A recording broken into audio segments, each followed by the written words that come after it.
स्वामिन् स्तम्भाकृते देव नरसिंह नमोऽस्तु ते। उर्वीं त्वमुर्वरां कर्तुम् उत्तिष्ठ जगदीश्वर। मन्दानिलामघवदर्चितसञ्चरन्तः मन्दारपुष्पलतिकाः परिनर्तयन्ति। सौन्दर्यभूमिरभिभाति विभातरेखा स्तम्भाकृते नरहरे तव सुप्रभातम्। कल्याणकारिणि कटाक्षकलानुसृष्ट कन्दर्पविभ्रमरसे करुणायताक्षि। श्रीमन्नृसिंह विपुलाङ्क विराजमाने लक्ष्मी त्रिलोकवरदे जहि योगनिद्राम्। बद्धाञ्जलिः पुरतयेष हि वैनतेयः शुद्धः प्रपन्नतमयेष निशाटसूनुः। सिद्धाश्च देव भजनाय तवागताप्ते। ఇది శ్రీకరము శుభకరము అయిన దివ్య స్వరూపుడైన శ్రీ స్తంభ లక్ష్మీ నరసింహస్వామి వారి పుణ్యక్షేత్రం. నారసింహతత్వానికి ఇదొక ప్రత్యక్షమైన ఉదాహరణగా నిలిచే పుణ్యస్థలి. కర్ణాటకలోని లక్ష్మీ నరసింహ క్షేత్రాలన్నిటిలో విశిష్టమైన పుణ్యక్షేత్రం ఇది. ఇక్కడ ఒక స్తంభంలో స్వయంభూగా ఉద్భవించిన స్వామివారు సతీ సమేతుడై శాంత స్వరూపుడై దర్శనమిస్తూ పూజలందుకుంటూ ఉన్నారు.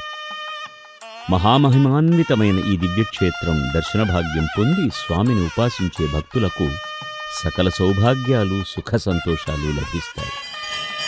శ్రీమద్రమారమణ గోవింద గోవింద. ఆనంద కర్పూర నీరాజనం దర్శయామి స్తంభలక్ష్మీ నృసింహస్వామినే నమో నమః.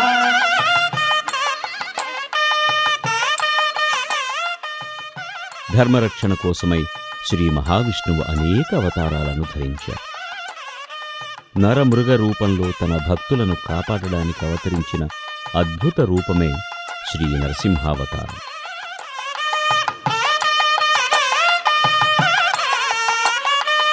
భక్త ప్రహ్లాదుని మాటలను నిజం చేయడానికి స్తంభాన్ని పగలగొట్టుకుని ప్రత్యక్షమైన కారణంగా ఈ స్వామి స్తంభ నృసింహస్వామిగా, స్తంభ నరసింహస్వామిగా పేరు పొందాడు. పురాణకాలంలో స్తంభం నుండి ఆవిర్భవించిన ఉగ్ర నరసింహుడు ఈ కలియుగంలో స్తంభంలో స్వయంభూగా ఉద్భవించి శాంతస్వరూపుడై భక్తజనావళికి దర్శనమిస్తున్న శ్రీ స్తంభ లక్ష్మీ నరసింహస్వామి దేవస్థానం కర్ణాటక రాష్ట్రం చిక్కబళ్ళాపుర జిల్లా బాగేపల్లి తాలూకా బిళ్ళూరు గ్రామంలో ఉంది. బిళ్ళూరు గ్రామం కర్ణాటక రాష్ట్ర రాజధాని బెంగళూరు నుండి 130 కిలోమీటర్ల దూరంలో ఉంది. ఇక్కడి నుండి బెంగళూరు విమానాశ్రయం కేవలం గంటన్నర వ్యవధి ప్రయాణ దూరంలో ఉంది.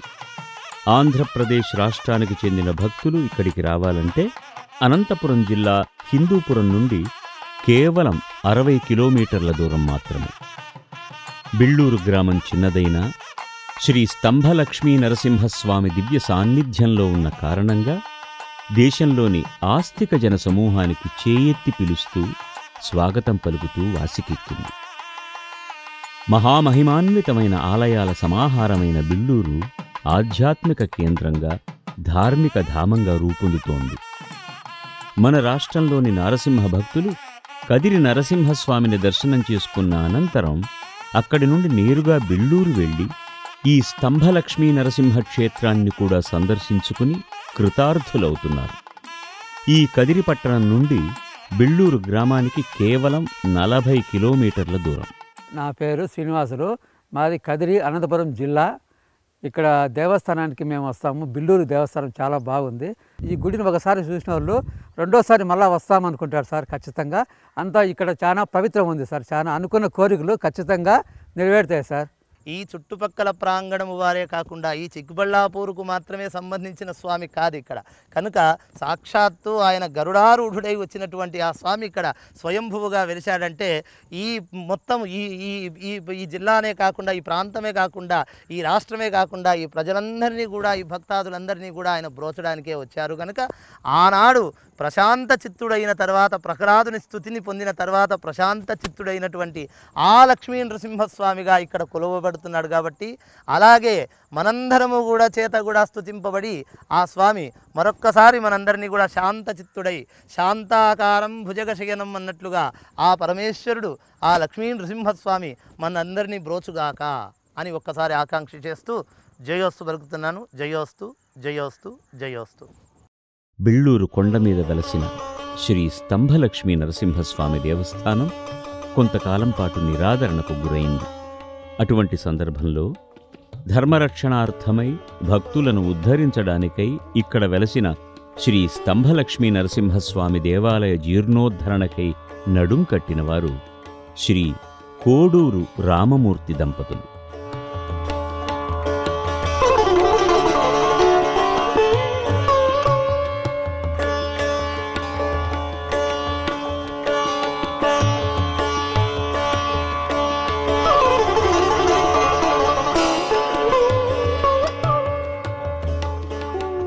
తాను పుట్టి పెరిగిన బిళ్ళూరు గ్రామం అంటే రామమూర్తి గారికి ఎంతో అభిమానం.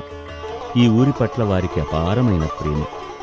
వీరు కాలేజీలో చదువుతుండగా జరిగిన ఒక సంఘటన వారి మనసులో భక్తి బీజంగా మొలకెత్తి తరువాతి కాలంలో ఆలయ జీర్ణోద్ధరణకి ప్రేరేపించింది.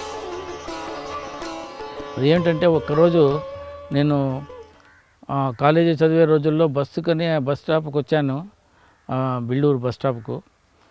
వస్తే వాళ్ళు ఎవరో వేరే వాళ్ళు ఆ బస్సులో దిగుతూ ఈ నరసింహస్వామి గోపురం అన్నీ ఎండకు గాలికి వానకు అంతా అన్నీ ఎక్స్పోజ్ అయ్యి అన్నీ పడిపోయింది. అది చూసి ఈ ఊర్లో హిందువులు ఉన్నారా లేదా అని అడిగారు. ఎందుకు అలా అడుగుతున్నారని నేను ఆశ్చర్యపోయాను. ఆశ్చర్యపోతే వాళ్ళు ఈ గోపురము దేవాలయం గోపురము అందరికీ కనబడేట్టుగా అంత ఎత్తులో ఉంది, అంత శిథిలమైపోయింది. స్వామివారి ఇది ఆ స్తంభం కూడా అన్ని గాలి వానకు ఎండకు అన్నీ ఎండుతున్నాయి.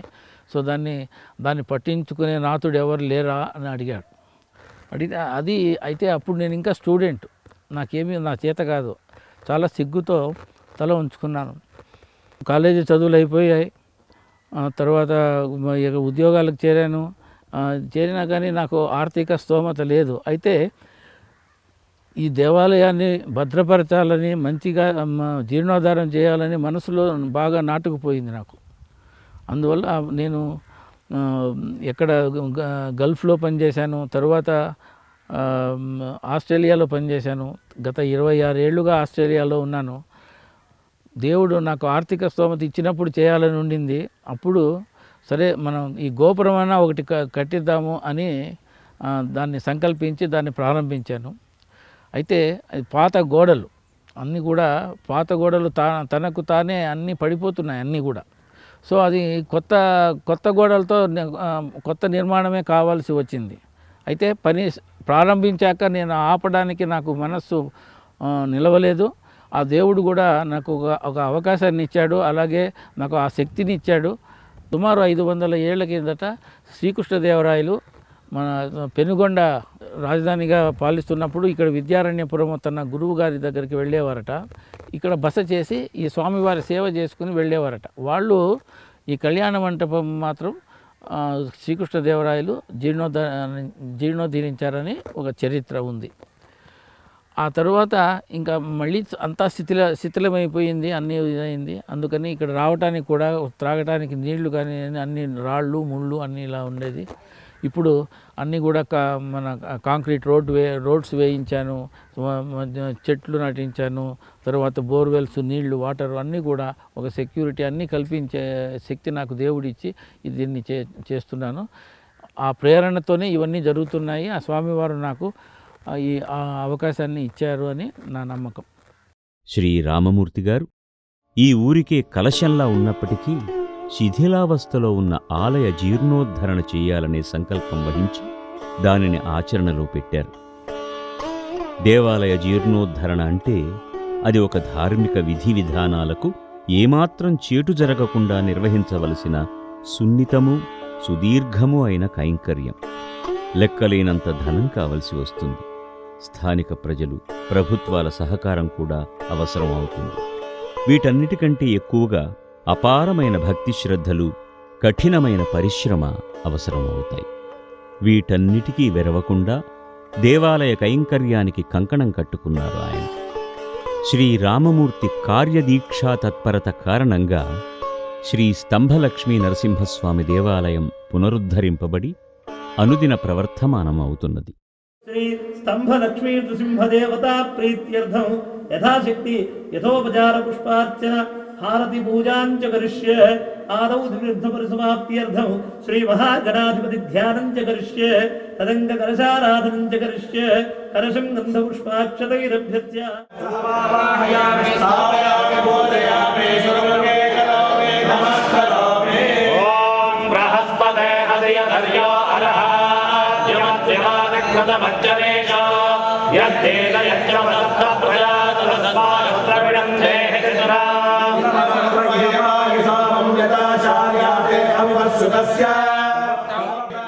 ఈ క్షేత్రానికి 7 నదులు, 7 సముద్రాల నుండి పవిత్ర జలాలను తెప్పించి ఇక్కడ సంప్రోక్షించి శుద్ధి చేసి పునరుత్థాన పునఃప్రతిష్ఠా కార్యక్రమాలు నెరవేర్చడం జరిగింది. ఈ ధార్మిక విధి విధానాల ఆచరణలో ప్రఖ్యాత గాయకులైన ఎస్పి బాలసుబ్రహ్మణ్యం, ప్రముఖ నటులు, దర్శకులు తనికెళ్ల భరణి, బ్రహ్మశ్రీ సామవేదం షణ్ముఖ శర్మ లాంటి భక్తజనం పాల్గొని తరించారు. శుద్ధీకరణ, పునరుత్థానాల అనంతరం ఆలయ దర్శనార్థం వేంచేసే భక్తుల సంఖ్య క్రమక్రమంగా పెరుగుతూ వస్తోంది. తాము చేస్తున్న ఈ పుణ్యకార్యాలకు కావలసిన స్ఫూర్తి లభించడానికి మూల కారణం తమ తల్లిదండ్రులేనని భావిస్తున్నారు శ్రీ కోడూరు రామమూర్తి గారు. మా తల్లిగారు కోడూరు ముత్తైదమ్మ గారు, శివశర్మ గారు మా తండ్రి గారు, వాళ్ళ ఆశీర్వాద బలంతో ఈ బృహత్ ప్రణాళిక అంటే ఇంత జీర్ణోద్ధార ప్రణాళికను నేను చేయగల శక్తి వచ్చిందని నా నమ్మకం. ఇందులో భాగంగా మా తల్లి కోడూరు ముత్తైదమ్మ గారు వారే సొంతంగా రామకోటి వ్రాసినారు. రామకోటి వ్రాసి రాముల వారి గుడి కట్టించి ఆ రామకోటి పుస్తకాలను బ్రహ్మపీఠంలో పెట్టాలని వారి కోరిక అన్నమాట. ఆ కోరిక తీర్చేందుకు ఆ రామాలయం కూడా కట్టించాను. సో అప్పటి నుంచి పూజలు ఇవి జరుగుతున్నాయి. ఇంకా దాని అభివృద్ధి కార్యక్రమాలు ఎన్నో ఉన్నాయి. ఇంకా ముందు ముందు స్వామి ఎలా జరిపించుకుంటారో చూద్దాం. దేవాలయ ప్రాంగణ నిర్మాణం దూరదృష్టితో చేయడం వలన ఇక్కడికి వచ్చే భక్తులకు తగినటువంటి సౌకర్యాలు ఏర్పాటయ్యాయి. ఈ క్షేత్ర దర్శనార్థమై వచ్చే భక్తులకు బాగేపల్లి నుండి బస్సు సౌకర్యం ఉంది. స్వంత వాహనాలలో వచ్చేవారికి నేరుగా దేవాలయం దగ్గరికి రావడానికి తగిన విధంగా రహదారిని ఏర్పాటు చేయడం జరిగింది. ఆలయ మహాద్వారంలో నుండి లోపలికి ప్రవేశించగానే కనపడే విధంగా కుడివైపున శ్రీ రంగనాథస్వామి ఆలయాన్ని నిర్మించే ప్రయత్నం జరుగుతున్నది. అక్కడి నుండి ముందుకు వెళితే ఎడమవైపున విఘ్న వినాశక వినాయకుడిని ప్రతిష్ఠించడం జరిగింది. ప్రక్కనే నవగ్రహ మంటపం కూడా ఉంది. వీటన్నిటినీ మించి ఆలయానికి కలశప్రాయంగా స్థాపించినటువంటి 40 అడుగుల ఎత్తైన అత్యంత భవ్యమైన శివుని విగ్రహం, 32 అడుగుల ఎత్తైన బృహత్ ప్రసన్నాంజనేయ స్వామి విగ్రహం భక్త సమూహాలను బహుదూరం నుండే ఆత్మీయంగా ఆహ్వానిస్తున్నట్టుగా నిలబడి ఉంటాయి. రేగే బిళ్ళూరు ధూళి హరిపదరజమై సాగే ప్రజభూసమేత శ్రీనివాస రథమై రేగే బిళ్ళూరు ధూళి హరిపదరజమై సాగే ప్రజభూసమేత శ్రీనివాస రథమై కలికలుషిత కర్మ. ఇక్కడి ప్రత్యక్ష దైవం నాగదేవత. అందుకే ఆదిశేషుడిని ప్రతిష్ఠించడం జరిగింది. అలాగే లక్ష్మీదేవి ప్రతిష్ఠాపన చేయించడం కూడా జరిగింది. ఈ కొండకి క్రింది భాగంలో ఉత్తరం వైపున చోళుల కాలం నాటి శ్రీ వెంకటేశ్వర స్వామి దేవస్థానాన్ని కూడా జీర్ణోద్ధరణ చేయడం జరిగింది. 1300 సంవత్సరాల నాటి ఈ పురాతనమైన శ్రీ వెంకటేశ్వర స్వామి ఆలయానికి ప్రతిదినం ఎంతో మంది భక్తులు ఇష్టకామ్యార్థ సిద్ధికై వేంచేస్తూ ఉండడం ఇక్కడి విశిష్టత. ఇక్కడ భూ సమేత భూదేవి శ్రీదేవి సమేత వెంకటేశ్వర స్వామిని ప్రతిష్టాపన జరిగింది. ఇది శివగంగా శృంగేరి స్వామి మహాస్వామి వాళ్ళు వచ్చి ప్రతిష్ట చేసి కుంభాభిషేకం అంతా చేశారు. ఇక్కడి మరో విశిష్టత ఏమిటంటే భక్తులకి అభయమిచ్చి కోరికలు ఈడేర్చే బయలాంజనేయ స్వామి. బైలాంజనేయ స్వామి వారి దేవాలయం ఇది చాలా పురాతనమైన దేవాలయం. ఈ నృసింహ క్షేత్రంలో ఈ కాంపౌండ్లోనే ఉన్న దేవాలయం ఇది. బైలాంజనేయ స్వామి చాలా ప్రసిద్ధి ఇక్కడ. ఆ బైలాంజనేయ స్వామికి భక్తులు చాలామంది ఉన్నారు. ఆయన భక్తులు ఏమి కోరితే అది నెరవేరుతుంది కాబట్టి ఆయనకు రాను రాను భక్తులు సంఖ్య ఎక్కువ పెరిగిపోతుంది. ఆ బైలాంజనేయ స్వామి అంటే బయలు పడిన ఆంజనేయ స్వామి. అంటే గోడలు ఏమీ ఉండవు. గోడలు 2-3 సార్లు కట్టి చూసాం కానీ అన్నీ పడిపోయాయి, అవంతటికవే పడిపోయాయి. కాబట్టి దానికి తగ్గ డిజైన్ ప్రకారం ఇప్పుడు కొత్తగా చేసినాము. దానికి ఇప్పుడు ఆంజనేయ స్వామికి బైలాంజనేయ స్వామికి ప్రాణప్రతిష్ఠ.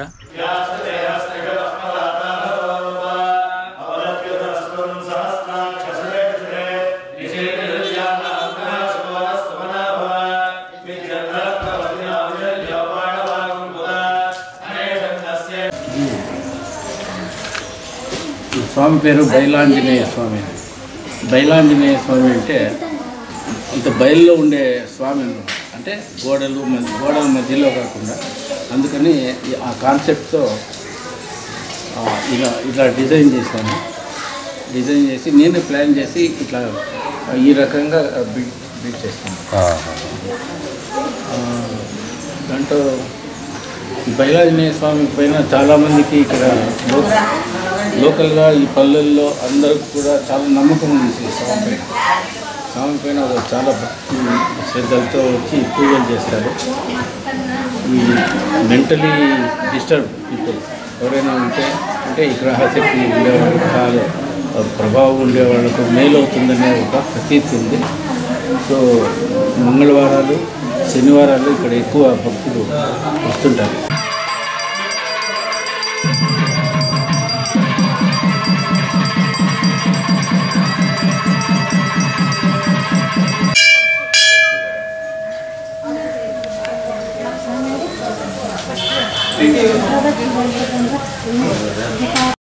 ఈ అన్ని దైవ సన్నిధానాల మధ్య సర్వోన్నతుడై పూర్వాభిముఖంగా వెలసి భక్తులను సర్వదా కాపాడుతుంటారు శిష్టరక్షకులైన శ్రీ స్తంభలక్ష్మీ నరసింహస్వామివారు.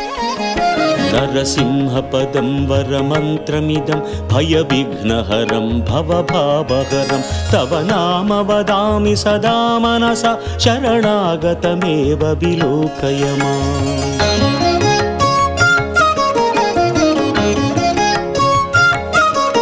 భువి నారపదేన హి జీవగణం ప్రథితం హృది సంస్థిత సింహమితి స్ఫురితం తవ రూపమహో మధురం మమ జీవపదం హర సత్కృపయా. సుమారు 16 అడుగుల ఎత్తైన స్తంభంలో స్వయంభువై ఆవిర్భవించిన నరసింహస్వామివారి దర్శనం చేసుకోవడానికి భక్తులు నలుమూలల నుండి తండోపతండాలుగా వస్తున్నారు. జీర్ణోద్ధరణ అనంతరం దేవాలయం తన పరిణత స్వరూపంతో మరింతగా భక్తులను ఆకర్షిస్తూ ఉన్నది.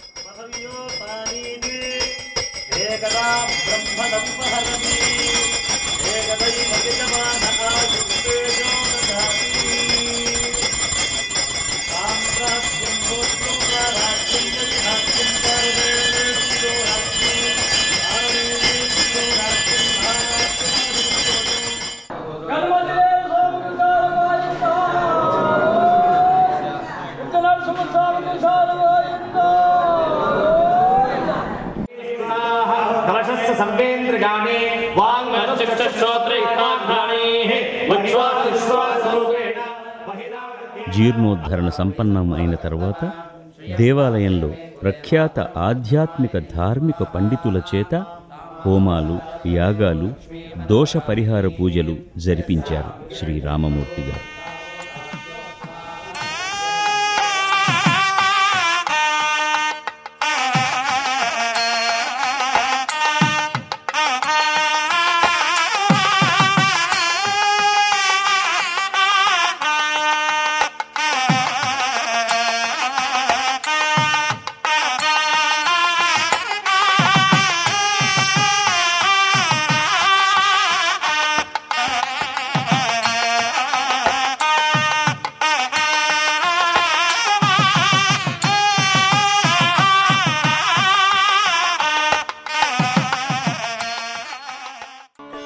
ప్రతి సంవత్సరం స్తంభ నరసింహస్వామి మరియు భూదేవి సమేతుడైన శ్రీ లక్ష్మీ వెంకటేశ్వర స్వామి వారికి కళ్యాణోత్సవం అత్యంత వైభవంగా అశేష భక్తజన సందోహం మధ్య నయనమనోహరంగా జరిపిస్తూ ఉంటారు. ఈ సందర్భంగా ఉచిత సామూహిక వివాహాలు కూడా జరుపుతారు.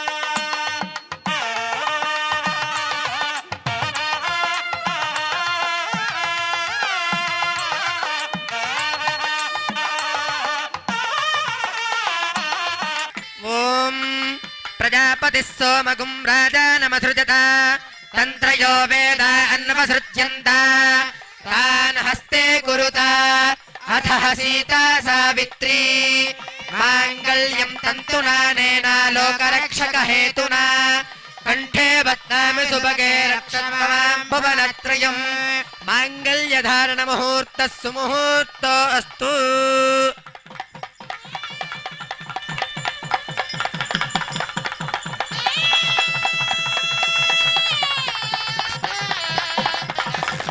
రామ్మూర్తి గారి కృషి, పట్టుదల, ఇష్టం, భక్తి వీటి వల్ల ఇవాళ ఇంత కిక్కిరిసిన జనసాంద్రత నిజంగా చూస్తుంటే ఒక్కటే వ్యక్తి, ఒకటే శక్తి, ఒకటే భక్తి.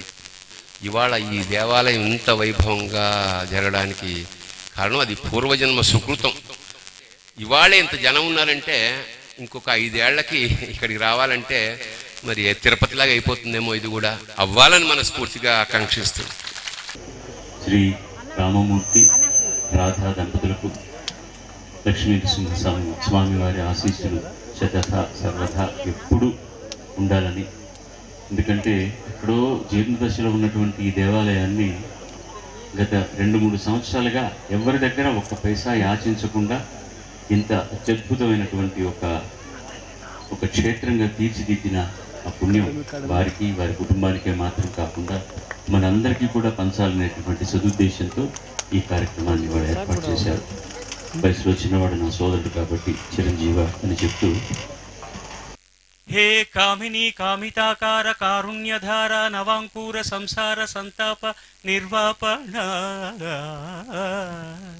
పాప నిర్వాపణోపాయ నామ ప్రశంసానుభావ భవాభావ హే వాసుదేవా సదానందముందింపడెందంబునన్ ఎందున్ విచారంబులేమిల్ వచోగోచరాగోచరత్వం పునూహింపనేనైతియో దేవా జగన్నాథ ఏ జగన్నాథ ఈ రీతి కన్నార మున్నే ఋషుల్ నిన్ను కన్నార కన్నారు నా కన్నులెన్నంగ ఏ పుణ్యముల్ చేసెనో నిన్ను దర్శింపగా భవ్య యోగీంద్ర సాంద్రాధరా కాంక్షితైకాంత సంసేవన భావనాతీత రంగత్తరంగాంతరంగ నమో రుక్మిణీ సంగ హే పాండురంగ హే లక్ష్మీ నృసింహ నమస్తే నమస్తే నమస్తే నమః. అటువంటి భాగవతంలో పరమ ప్రఖ్యాతమైనటువంటి ఆఖ్యానం నరసింహస్వామి వారి యొక్క అవతార ఆవిర్భావ ఘట్టం. నరసింహావతారం ఎందుకు వచ్చింది అనేటటువంటి కథ వెనక ఉన్నటువంటి విశేషాల్ని తెలుసుకున్ననాడు మనుష్య జన్మ ఉద్ధరణ పొందుతుంది. అన్యేన సింధు తనయాం అవలంబ్యతిష్ఠన్ వామేతరేణ వరదాభయ పద్మచిహ్నం లక్ష్మీ నృసింహ మమ దేహి కరావలంబం. శ్రీ స్తంభలక్ష్మీ నరసింహస్వామి వారి దర్శనం పొందడానికి భక్తులు 64 మెట్లు ఎక్కి రావలసి ఉంటుంది. ఈ 64 మెట్లు 64 కళలను సూచిస్తాయి. ఈ మెట్లెక్కి వచ్చిన ప్రతి ఒక్కరికి శ్రీ స్తంభలక్ష్మీ నరసింహస్వామి దివ్యానుగ్రహం తప్పక లభిస్తుంది. శ్రీ లక్ష్మీనరసింహస్వామి దేవత ఫలప్రసాద సిద్ధిరస్తు, ఆయురారోగ్య ఐశ్వర్యాభివృద్ధిరస్తు, దేవస్థాన దినదిన అభివృద్ధిరస్తు. ఈ స్తంభ లక్ష్మీనరసింహస్వామి దేవస్థానము 1116 సంవత్సరాల చరిత్ర ఉంది. చోళరాజు కాలం నాటి దేవస్థానం. ఇది అర్ధభాగం రెడీ అయ్యి శిథిలావస్థలో ఉన్నప్పుడు శ్రీ కోడూరు రామ్మూర్తి స్వామి గారి ఆధ్వర్యంలో వారు వచ్చి కొన్ని 10 ఏళ్ళ ఇంకా ఈ దేవస్థానాన్ని అభివృద్ధి చేసి ఇప్పుడుండేటి జనాలకందరికీ మంచి దేవస్థానం కావాలా, ముందు ఈ దేవస్థానానికి వచ్చేకి దారి కూడా సరిగ్గా లేకుండా ఉండే, జనాలు చాలా తొందరపడతారని అట్లా ఎంత అభివృద్ధి చేసి ఈ స్వామివారు ఇక్కడ ఉండేటువంటి దేవస్థానం అభివృద్ధి చేసే కోసం చాలా కష్టాలు పడి చాలా డబ్బు వ్యయం ఖర్చు చేసి దేవస్థానానికి రోడ్డు సరిగ్గా లేకుండా రోడ్డు అంతా సరి చేసి ఇక్కడ ఇంప్రూవ్మెంట్ చేసి ఈ దేవస్థానం స్తంభ లక్ష్మీ నరసింహస్వామి శిఖరము దీంతో స్తంభం పెరుగుతూ ఉందంట. చోళల కాలంలో చేసినప్పుడు కూడా స్తంభము ఒక ఏడాదికి కొంచెం పెరిగేది, పైన గోపురం పడిపోయింది. ఇట్లున్నప్పుడు ఆ రాజుల కాలంలో ఉండేటువంటి వాళ్ళు శిల పైన కొట్టి స్తంభం పెరగకోకుండా దాన్ని స్థాపన చేసి ఇక్కడ ప్రతిష్ఠించినారు. ఆ దేవస్థానాన్ని కోడూరు రామ్మూర్తి స్వామి గారు ఎంతో అభివృద్ధి చేసి జనాలకు అంత మంచి కావాలని మంచి చేస్తూ ఉన్నాడు. వాళ్ళ కుటుంబము వాళ్ళందరూ ఆరోగ్య ఐశ్వర్యాలు సుఖంగా సంతోషంగా ఉండాలని, బిల్లూరు ప్రజలు చుట్టుపక్కల ప్రజలంతా సుఖంగా సంతోషంగా ఉండాలని ఈ లక్ష్మీనరసింహ స్వామి యొక్క ఆశీర్వాదాలు పొంది బాగా మంచిగా అభివృద్ధి కావాలని కోరుతూ ఇంతటితో వినిపిస్తున్నాను. శివుడు, శ్రీ మహావిష్ణువు ఇద్దరూ వెలసినటువంటి ఈ క్షేత్రాన్ని సందర్శించే భక్తులు ఇరువురి అనుగ్రహానికి పాత్రులై దైవాల్లో అభేదాన్ని కనుగొంటారు. ఈ క్షేత్ర మహిమను అర్థం చేసుకున్న మహమ్మదీయ మిత్రులు కూడా ఇక్కడికి వచ్చి దైవానుగ్రహానికి పాత్రులవుతున్నారు. ఇలా ఈ విశిష్ట ఆధ్యాత్మిక కేంద్రం సర్వమానవ సమానత్వాన్ని చాటుతూ ఏకాత్మతాభావానికి సంకేతంగా అలరారుతున్నది. बागेपल्ली तालुक बिल्लूर चिकबल्लापुर कर्नाटक। इस गाँव में स्तंभ नरसिम्हा स्वामी देवल है। स्तंभ नरसिम्हा स्वामी वेंकटेश्वर स्वामी देवस्थान ये देवल है ना, पूरे लोगों को हिंदू मुस्लिम एक होने के बाद गाँव के लिए अच्छा करने के लिए ये स्वामी कोडू रामूर्ति स्वामी सर ये अच्छा करने के लिए ये उधर से आकर बहुत बना दिया। तो हिंदू मुस्लिम एक होने के बाद वो मुहर्रम को मकान बनने के लिए बहुत खर्चा करके वो बन दिया। శ్రీ రామమూర్తి వారి సౌజన్యంతో 2007వ సంవత్సరంలో ప్రారంభమైన దేవాలయ అభివృద్ధి పనులు ఇంకా నడుస్తూనే ఉన్నాయి. బిళ్ళూరులోని శ్రీ స్తంభలక్ష్మీ నరసింహస్వామి వారి ఈ దివ్యక్షేత్రంలో కూడా తిరుమల తిరుపతి వెంకటేశ్వరునికి జరిగే కైంకర్యాలన్నీ నిరంతరం జరుగుతూ నిత్య కళ్యాణం పచ్చతోరణంగా విలసిల్లేలా చేయాలనేదే ఈ దేవాలయ ట్రస్టు ముఖ్యోద్దేశం. ఈ సంకల్పంతోనే ధర్మాధికారులు దేవాలయాన్ని మరింతగా అభివృద్ధి చేయడానికి కృషి చేస్తూ ఉన్నారు. నా పేరు శ్రీవల్లి అని, మీకు వీళ్ళ కూతురు. ఇది నేను వీళ్ళ మా డాడీ ఇదంతా టెంపుల్ హెల్ప్ చేసి కట్ చేసి ఇదే ఫస్ట్ టైం నేను వచ్చి చూస్తుండేది. చూసి చాలా బాగుంది అనిపించా. ఈ దేవస్థానము వీళ్ళది కాదు, మాది కాదు, అందరిది దేవస్థానము. అందరూ చూసుకోవాలి, అందరూ భద్రతంగా చూసుకోవాలి. ఇప్పటికే కాదు ముందర కూడా అని నాది కోరిక. వాళ్ళ సపోర్ట్ ఎప్పుడు ఉంటుంది మన దేవస్థానానికి. నా కూతురు అనిషా, నా హస్బెండ్ మోజ్. దేవాలయ ప్రాంగణంలో ఎన్నో అభివృద్ధి కార్యక్రమాలను జరిపించడానికి తగిన విధంగా ముందుకు సాగడానికి పథక రచన పూర్తయి దానిని సాకారం చేయడానికి కార్యోన్ముఖులైనారు శ్రీ రామమూర్తి. సమున్నతమై విరాజిల్లే గాలిగోపురం, సువిశాలమైన కళ్యాణ మంటపం, పుష్కరిణి, భక్తుల సౌకర్యార్థం వసతి గృహాలు, వేద పాఠశాల, గోశాల, నిత్యాన్నదాన సత్రం మొదలైన ఎన్నో కార్యక్రమాలకు శ్రీకారం చుట్టడం జరిగింది. దేవుడు నాకు శక్తిని ఇచ్చినంత వరకు చేస్తున్నాను. అయితే ఎవరైనా నాకు తోడుగా వచ్చి దీనికి సహాయపడదలుచుకుంటే వారికి నా ఆహ్వానము, నా సహకారం ఎప్పుడూ ఉంటుంది. నేనంటే ఎవరిని అడిగే ఇట్లా పరిస్థితి, మనస్తత్వం కాదు నాది. అయితే వారంతకు వారు వచ్చి ఇట్లా ఈ ప్రాజెక్టు మేము కూడా ఉన్నాం మీతో పాటు అని అంటే నాకు చాలా ఆనందదాయకంగా ఉంటుంది. దైవానుగ్రహం వల్ల, భక్తుల వితరణశీలత వల్ల, వారి వారి సహాయ సహకారాలతోనూ సాధ్యమైనంత త్వరలో పథకాలను కూడా పూర్తి చేసి తమ ఆశయాలను నెరవేర్చుకోవడానికి ఆలయ పాలకవర్గం నిరంతరం కృషి చేస్తోంది. ఈ క్షేత్రాన్ని నిరంతరం అభివృద్ధి పదంలో నడిపిస్తూ క్రమంగా సామాజిక సేవా కార్యక్రమాలకి కూడా ఆలయం తోడ్పాటునందించే స్థాయికి తీసుకువెళ్లాలన్నదే ఆలయ చారిటబుల్ ట్రస్ట్ వారి లక్ష్యం. శ్రీ స్తంభలక్ష్మీ నరసింహస్వామి ఆలయ దర్శనం సకల పాపహరణం. స్వామివారి దయ ఉంటే భక్తులు సాధించలేని విజయం ఉండదు. ఇంతవరకు ఎంతోమంది భక్తులు ఎన్నో విధాలుగా స్వామివారి కృపాకటాక్ష వీక్షణాలకు పాత్రులైనారు. వారి విజయగాథలను ప్రచారం చేయడం అంటే మన గొప్పలు మనమే చెప్పుకోవడంతో సమానం. అందుకే భక్తుల అనుభవాలను ప్రచారం చేయరాదని భావించడమైనది. భగవంతునితో భక్తులకు గల అనుబంధం, తద్వారా భక్తుల మనసులో కలిగే అనుభూతులు, ఆ అనుభూతుల ఫలితంగా వారు చవిచూసే అనుభవాలు అన్నీ ఆయా భక్తుల విశ్వాసాలకు, శ్రీ స్తంభలక్ష్మీ నరసింహవారి కరుణాంతరంగానికి మధ్యగల పరస్పర ఒప్పందాల వంటివి.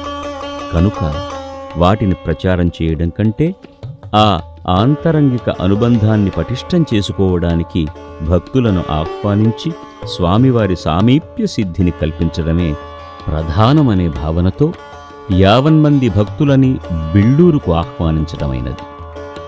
రండి, బిళ్ళూరు కొండ మీద కొలువైన శ్రీ స్తంభలక్ష్మీ నరసింహస్వామి వారి దర్శనం చేసుకోండి. స్వామివారి సామీప్యాన్ని అనుభవించి ఆ దేవదేవుని అనుగ్రహాన్ని పొందండి. శ్రీ స్తంభలక్ష్మీ నరసింహస్వామి దివ్య దర్శన ప్రాప్తిరస్తు.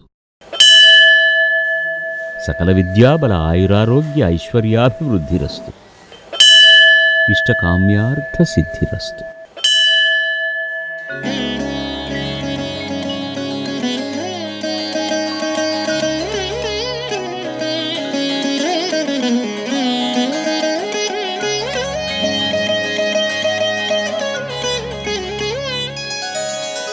स्तंभान्तराय महसि सौजन्यनिधये सदा वेदारण्यविहाराय श्री नृसिंहाय मङ्गलम्।